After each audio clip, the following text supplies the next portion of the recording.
ದೆಹಲಿಯಲ್ಲಿ ಇವತ್ತು ಸಾಕಷ್ಟು ಬೆಳವಣಿಗೆ ಇದೆ, ಇಂಪಾರ್ಟೆಂಟ್ ಮೀಟಿಂಗ್ ಇದೆ. ಆ ಮೀಟಿಂಗ್ನಲ್ಲಿ ಕೊಡುವಂಥ ಸಂದೇಶಗಳು ಯಾರ ಪರವಾಗಿರುತ್ತೆ, ಹೆಂಗಿರುತ್ತೆ ಅನ್ನೋದು ಸದ್ಯ ಇರುವಂತಹ ಕುತೂಹಲ. ಇದ್ರ ಬಗ್ಗೆ ಚರ್ಚೆ ಮುಂದುವರಿಸೋಣ. ನಮ್ಮ ಜೊತೆಗೆ ಮತ್ತೊಬ್ಬ ಹಿರಿಯ ಪತ್ರಕರ್ತರು ಬಸವರಾಜ್ ಇಟ್ನಾಳ್ ಸರ್ ಸಂಪರ್ಕ ಅಂದರೆ ಜಾಯ್ನ್ ಆಗಿದ್ದಾರೆ. ಅವರ ವೆಲ್ಕಮ್ ಮಾಡ್ಕೊಳ್ಳೋಣ. ಸರ್ ನಮಸ್ತೆ, ಕಾರ್ಯಕ್ರಮಕ್ಕೆ ಆತ್ಮೀಯ ಸ್ವಾಗತ. ಸರ್, ತಮ್ಮ ಮೊದಲ ರಿಯಾಕ್ಷನ್, ಇಷ್ಟು ದಿನಗಳ ಕಾಲ ಗೊಂದಲಗಳು, ಮಾತೆತ್ತಿದ್ರೆ ಸಿಎಂ ಬದಲಾವಣೆಯ ವಿಚಾರಗಳು ಚರ್ಚೆಗೆ ಬರ್ತಾ ಇತ್ತು, ಸಂಪುಟ ಸರ್ಜರಿ ಅಂತ ಮಾತಾಡ್ತಾ ಇದ್ವಿ.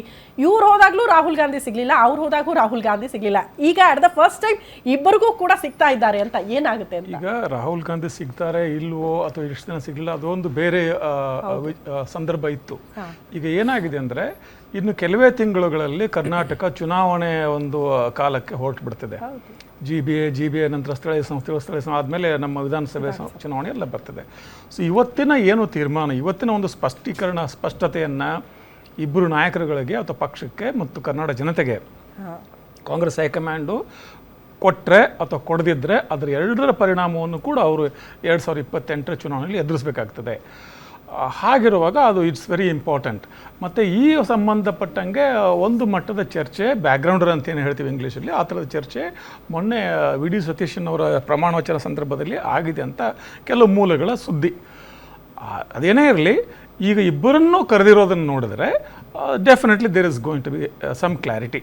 ಇಲ್ಲದೆ ಹೋದರೆ ಕಷ್ಟ ಆಗ್ತದೆ. ಈಗ ಇವತ್ತು ಸೋನಿಯಾ ಗಾಂಧಿ ಇಲ್ಲದೆ ಹೋದರೂ ಕೂಡ Rahul Gandhi, mister Kharge, K C Venugopal, Siddaramaiah, Surjewala ಮತ್ತು ಡಿ ಕೆ ಶಿವಕುಮಾರ್ ಒಟ್ಟಿಗೆ ಒಂದು ಜಂಟಿ ಪತ್ರಿಕಾಗೋಷ್ಠಿ ನಡೆಸಿ, ಇಲ್ಲ ಇನ್ನು ಮುಂದೆ ಸಿದ್ದರಾಮಯ್ಯ ಮುಖ್ಯಮಂತ್ರಿ ಆಗಿರೋದಿಲ್ಲ, ರಾಜ್ಯಸಭೆಗೆ ಬರ್ತಾರೆ, ಡಿ ಕೆ ಶಿವಕುಮಾರ್ ಮುಖ್ಯಮಂತ್ರಿ ಆಗಿರ್ತಾರೆ ಅಂತ ಆದರೂ ಹೇಳಬೇಕು. ಇಲ್ಲ ಯಾವ ಬದಲಾವಣೆಯಲ್ಲಿ ಯಾಗಿದೆ ಹಾಗೆ ನಡ್ಕೊಂಡು ಹೋಗ್ತದೆ ಅಂತಾದರೂ ಹೇಳಬೇಕು. ಇಲ್ಲ ಈಗ ಕ್ಯಾಬಿನೆಟ್ ರೀಶಫಲ್ ಈ ಕ್ಯಾಬಿನೆಟ್ ರೀಶಫಲ್ ಲೆಕ್ಕ ಇದೆಯಲ್ಲ ಶ್ರುತಿ, ಕ್ಯಾಬಿನೆಟ್ ರೀಶಫಲ್ ಅದು ಪರೋಕ್ಷವಾಗಿ ಸಿದ್ದರಾಮಯ್ಯವರು ಮುಂದುವರಿತಾರೆ ಅನ್ನೋ ಸಂಕೇತ ಅಷ್ಟೇ. ಆ ಕ್ಯಾಬಿನೆಟ್ ರೀಶಫಲ್ ಆಗಬೇಕಂದ್ರೆ ಡಿ ಕೆ ಶಿವಕುಮಾರ್ ಅವರ ಸಮ್ಮತಿ ಇಲ್ಲದೆ ಆಗೋದಿಲ್ಲ. ಮತ್ತು ಡಿ ಕೆ ಶಿವಕುಮಾರ್ ಮುಖ್ಯಮಂತ್ರಿ ಆಗಬೇಕಂದ್ರೆ ಅದಕ್ಕೆ ಸಿದ್ದರಾಮಯ್ಯನವರ ಸಮ್ಮತಿ ಇಲ್ಲದೆ ಆಗೋದಿಲ್ಲ. ಎಸ್ ಸರ್, ಒಂದು ಅಪ್ಡೇಟ್ ಇದೆ. ಹೈಕಮಾಂಡ್ ಭೇಟಿಗೂ ಮುನ್ನ ಆಪ್ತರ ಜೊತೆ ಸಿಎಂ ಡಿಸಿಎಂ ಸಭೆ ಆರಂಭ ಆಗಿದೆ ಅಂತೆ. CM Siddaramaiah, DCM D K Shivakumar ಅವರ ಪ್ರತ್ಯೇಕ ಸಭೆ ಆಗಿದೆ ಅನ್ನೋದರ ಡೀಟೇಲ್ ಸದ್ಯ ಸಿಗ್ತಾ ಇದೆ. ಪ್ರತ್ಯೇಕವಾಗಿ ಅವ್ರ ಜೊತೆ ಆಪ್ತರು ಹೋಗಿದ್ದಾರೆ, ಹಂಗಾಗಿ ಅವ್ರ ಜೊತೆ ಮೀಟಿಂಗ್ ಆಗ್ತಾ ಇರೋದು. ಕರ್ನಾಟಕದ ಹೊಸ ಭವನದಲ್ಲಿ ಸಿಎಂ ಸಚಿವರ ಮೀಟಿಂಗ್ ಆಗ್ತಾ ಇದೆ ಅನ್ನೋದರ ಡೀಟೇಲ್ ಸಿಗ್ತಾ ಇದೆ. ಕರ್ನಾಟಕದ ಹಳೆ ಭವನದಲ್ಲೇ ಡಿಸಿಎಂ ಸೇರಿ ಆಪ್ತರ ಜೊತೆ ಸಭೆ ಮಾಡ್ತಿದ್ದಾರಂತೆ. ಇಬ್ರು ಒಟ್ಟಿಗೆ ಅಲ್ಲ, ಸಪರೇಟ್ ಆಗಿ ಪ್ರತ್ಯೇಕವಾಗಿ ತಮ್ಮ ಆಪ್ತರ ಜೊತೆ ಸಭೆ ಆಗ್ತಾ ಇದೆ. ನಿನ್ನೆ ದೆಹಲಿಗೆ ಹೋಗಿದ್ದಾರೆ ಸಚಿವರು ಮತ್ತು ಶಾಸಕರು, ದಂಡಾಗಿ ಹೋಗ್ಬಿಟ್ಟಿದ್ದಾರೆ. ಬ್ರೇಕ್ಫಾಸ್ಟ್ ಜೊತೆಗೆ ಉಭಯ ನಾಯಕರ ಜೊತೆಗೆ ಮಹತ್ವದ ಮೀಟಿಂಗ್ ನಲ್ಲಿ ಇಬ್ಬರು ನಾಯಕರು ಕೂಡ ಭಾಗಿಯಾಗಿದ್ದಾರೆ ಅನ್ನೋದರ ಡೀಟೇಲ್ ಸಿಗ್ತಾ ಇದೆ. ಕೆಲವೇ ಕ್ಷಣಗಳಲ್ಲಿ ಹೈಕಮಾಂಡ್ ಮುಂದೆ ಸಿಎಂ ಡಿಸಿಎಂ ಅವರು ಮುಖಾಮುಖಿ ಆಗಲಿದ್ದಾರೆ. ಈ ಮುಖಾಮುಖಿ ಇದೆಯಲ್ಲ, ವೆರಿ ಇಂಪಾರ್ಟೆಂಟ್. ಏನಾಗುತ್ತೆ ಅಂತ, ಯಾರ ಮುಂದೆ ಆಗ್ತಿದ್ದಾರೆ ಮುಖಾಮುಖಿ? ರಾಹುಲ್ ಗಾಂಧಿ ಅವರ ಮುಂದೆ ಮಲ್ಲಿಕಾರ್ಜುನ ಖರ್ಗೆ ಅವರು ಇರ್ತಾರೆ. ಏನಾಗಿರುತ್ತೆ ಇವತ್ತಿನ ನಿರ್ಧಾರ? ಬೇರೆ ವಿಚಾರಗಳು ಚರ್ಚೆ ಆದ್ರೂ ಅಜೆಂಡಾದಲ್ಲಿ ಇದ್ರೂ ಕೂಡ ಡಿ ಕೆ ಶಿವಕುಮಾರ್ ಅವರಂತೂ ಈ ಬಾರಿ ಸೈಲೆಂಟ್ ಆಗಿ ಬರಲ್ಲ ಅಂತ ಹೇಳ್ತಾ ಇರೋದು ಹಿರಿಯ ಪತ್ರಕರ್ತರು. ಒಂದು ಕ್ಲಾರಿಟಿ ಹೊತ್ತು ತರಲೇಬೇಕು ಅಂತ ಶಪಥ ಮಾಡಿ ಹೋಗಿದ್ದಾರೆ, ಒಂದು ಕ್ಲಾರಿಟಿ ಹೊತ್ತು ಬರ್ತಾರೆ ಅಂತ. ಒಂದು ಬದಲಾವಣೆ ಆಗುತ್ತೆ, ಇಲ್ಲ ಸಂಪುಟಕ್ಕೆ ಸರ್ಜರಿ ಮಾಡಿ ಅಂತ ಅಸ್ತು ಅನ್ನಬಹುದು ಅಂತ. ಎರಡು ಸಾಧ್ಯತೆಗಳನ್ನ ತಳ್ಳಿ ಹಾಕೋ ಹಂಗಿಲ್ಲ. ಹಂಗಾಗಿ ದೆಹಲಿ ಕಡೆಗೆ ಎಲ್ಲರ ಚಿತ್ತ. ದೃಶ್ಯ ನೋಡ್ತಾ ಇರೋದು ಡಿಸಿಎಂ ಡಿ ಕೆ ಶಿವಕುಮಾರ್ ಅವರು ಕರ್ನಾಟಕ ಭವನಕ್ಕೆ ಆಗಮಿಸಿದಾಗ ಅವರ ರಿಯಾಕ್ಷನ್ ಇದು. Big meeting, you are going to take part, sir. Why did you come here? This is my. So what could be the agenda, sir? Are you looking for a possible leadership change, sir? I'm going to Karnataka Bhavan. Admitted. Are you looking for a possible leadership change? Sir, are you going to be the CM, sir? Sir, Sir, what about the sir, formula? Sir, Sir, you still hopeful Sir, of the are you power going to sharing the- formula? are you going to be the next CM, sir, of Karnataka? Sir, you are smiling, sir. Sir. Sir, can you show the sir? Are you going to be the next CM, sir? Sir, say yes, sir. Sir, today's big meeting, you are going to take part, sir. Why did you come here? This is my. So what could be the agenda, house. sir? Are you looking for a possible leadership change, sir? I'm going to Karnataka Bhavan. Admitted. Are you looking for a possible leadership? ಇದು DCM D K Shivakumar ಅವರ reaction. ಪ್ರತಿ ಬಾರಿ ಕೂಡ CM ಬದಲಾವಣೆ ವಿಚಾರಕ್ಕೆ ಸಂಬಂಧಪಟ್ಟಂತೆ ಪ್ರಶ್ನೆ ಮಾಡಿದಾಗೆಲ್ಲ ಅವ್ರೇನು ಕ್ಲಾರಿಟಿ ಕೊಟ್ಟಿಲ್ಲ. ಆಗತ್ತೆ ರೀ, ಕಾದ್ ನೋಡಿ, ಹಂಗೂ ಹೇಳಿಲ್ಲ. ಸುಮ್ಮನೆ ನಗ್ತಾ ಇರ್ತಾರೆ. ನಿಮ್ಗೆ ಯಾಕೆ ಬೇಕು, ಏನೋ ಒಂದು ಆಗುತ್ತೆ ಬಿಡಿ, ಹೈಕಮಾಂಡ್ ಡಿಸೈಡ್ ಮಾಡುತ್ತೆ, ಈ ರೀತಿಯಲ್ಲಿ ನಗ್ತಾ ಹೋದ್ರೆ ಗೊತ್ತಿಲ್ಲ. ಸೊ ಇದರ ಅರ್ಥ ಏನು ಅನ್ನೋದು ಅವ್ರಿಗೆ ಮಾತ್ರ ಗೊತ್ತು ಅಂತ.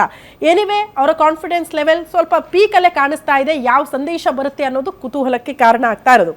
ಇಟ್ನಾಳ್ ಸರ್, ನೀವು ವಿಶ್ಲೇಷಣೆ ಮಾಡ್ತಾ ಇದ್ರಿ, ಈಗ DCM DK ಶಿವಕುಮಾರ್ ಅವ್ರ ರಿಯಾಕ್ಷನ್ ನೋಡಿದಾಗ ತಮಗೆ ಏನ್ ಅನಿಸ್ತು? ಅಜ್ಜಯ್ಯ ಆಶೀರ್ವಾದ ಕೊಟ್ಟಂಗಿದೆ. ಯಾಕಂದ್ರೆ ಅವರು ಪ್ರಾರ್ಥನೆ ನಂಬಿದವರು, ಪ್ರಾರ್ಥನೆ ನಂಬೋರು ಇರ್ಲಿ.